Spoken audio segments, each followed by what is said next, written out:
വശീകരിക്കുവാൻ ആഗ്രഹിക്കുന്നവരുടെയും വശീകരിക്കപ്പെടുന്നവരുടെയും ഒക്കെ മനസ്സുകളെ നമുക്കൊന്ന് അപഗ്രഥിക്കുവാൻ ശ്രമിക്കാം.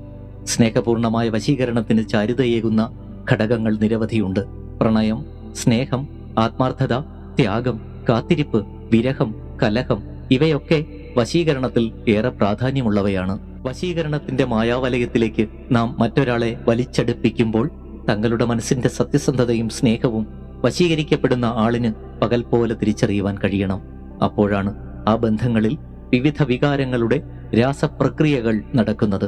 അല്ലെങ്കിൽ അതിലൊരാൾ വെറുമൊരു ശിലാപ്രതിമ പോലെ ആയിത്തീരുന്നതാണ്. വശീകരണത്തിന് ഒരു നിയമം തന്നെ ഉണ്ടെന്ന് പറയാം. അതാരും രേഖപ്പെടുത്തി വെച്ചിട്ടില്ല. അപ്പപ്പോൾ കണ്ടെത്തി അതിന് പ്രയോഗിക്കുന്ന ഒരു സ്നേഹ നിർവചനം എന്നൊക്കെ അതിനെപ്പറ്റി പറയാവുന്നതാണ്. വശീകരണത്തിൽ എതിർപ്പുകൾ സ്വാഭാവികമാണ്.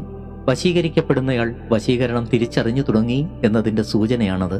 അപ്രകാരം കൂടുതൽ എതിർപ്പുകളിലൂടെ സഞ്ചരിച്ച് അവയെയെല്ലാം തരണം ചെയ്ത് ഒടുവിൽ ആനന്ദത്തിന്റെ അനുഭൂതിയുടെ ഒരു ആകാശം തന്നെ അവിടെ കാത്തിരിക്കുന്നുണ്ടാകും. അവിടെ എത്തി ആ ആകാശത്ത് രണ്ടാളും ഒന്നിച്ചു പറക്കുകയേ വേണ്ടൂ. വശീകരണത്തിന്റെ പ്രാഥമിക നിയമങ്ങൾ ഒരു വ്യക്തി മനസ്സിലാക്കിയിരിക്കണം. അകലങ്ങൾ സൃഷ്ടിച്ച് അകന്നു പോകുമ്പോൾ തളരേണ്ടതില്ല. വൈകാരികമായ ഇത്തരം അകലങ്ങളെ കൂടുതൽ അടുപ്പിക്കാനുള്ള വഴികളാണ് അത് തുറന്നു തരുന്നത്. വളരെ പെട്ടെന്ന് വശീകരണത്തിന് വിധേയരായി തീരുന്നവരുടെ ബന്ധങ്ങൾക്ക് വലിയ ആഴം കാണില്ല എന്നതാണ് സത്യം. വശീകരണത്തിൽ ഏർപ്പെടുന്ന ഒരു വ്യക്തി എപ്പോഴും സംശയത്തിന്റെ നിഴലിൽ തന്നെയായിരിക്കും നിൽക്കുന്നത്. അവരുടെ ലക്ഷ്യം മറ്റൊന്നല്ല, പണം, പ്രശസ്തി, മറ്റ് താല്പര്യങ്ങൾ ഇവയൊക്കെ സഫലമാക്കുവാനുള്ള കരുക്കളും കയ്യിലേന്തി കാത്തിരിക്കുകയാണല്ലോ അവർ. വശീകരണത്തിൽ സത്യസന്ധതയ്ക്ക് സ്ഥാനമുണ്ടോ എന്ന് ചിന്തിക്കേണ്ടിയിരിക്കുന്നു. മനസ്സിന്റെ ചിന്തകൾ, ആഗ്രഹങ്ങൾ ഒരു തോരാമഴ പോലെ പെയ്തിറങ്ങുകയാണ്.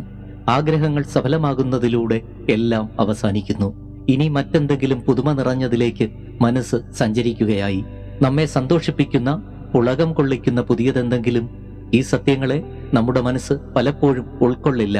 സ്വന്തം മനസ്സിനെ നമുക്ക് പോലും മനസ്സിലാക്കുവാൻ കഴിയാത്ത അവസ്ഥ.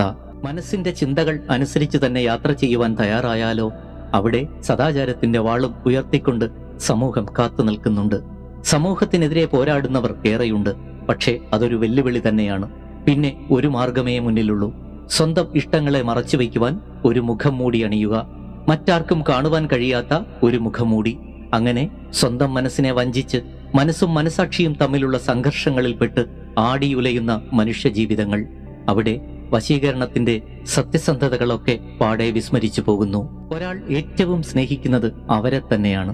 എങ്കിൽ മാത്രമേ മറ്റുള്ളവരെ സ്നേഹിക്കുവാൻ കഴിയൂ എന്നതാണ് സത്യം. തനിക്ക് പ്രിയപ്പെട്ടത് മറ്റുള്ളവർക്ക് നാം പങ്കുവയ്ക്കാറുണ്ട്. അതും ഈ സ്നേഹത്തിന്റെ അടിസ്ഥാനത്തിൽ തന്നെ. ഞാൻ സ്നേഹത്തോടെ നൽകി എന്നാണല്ലോ പറയാറ്.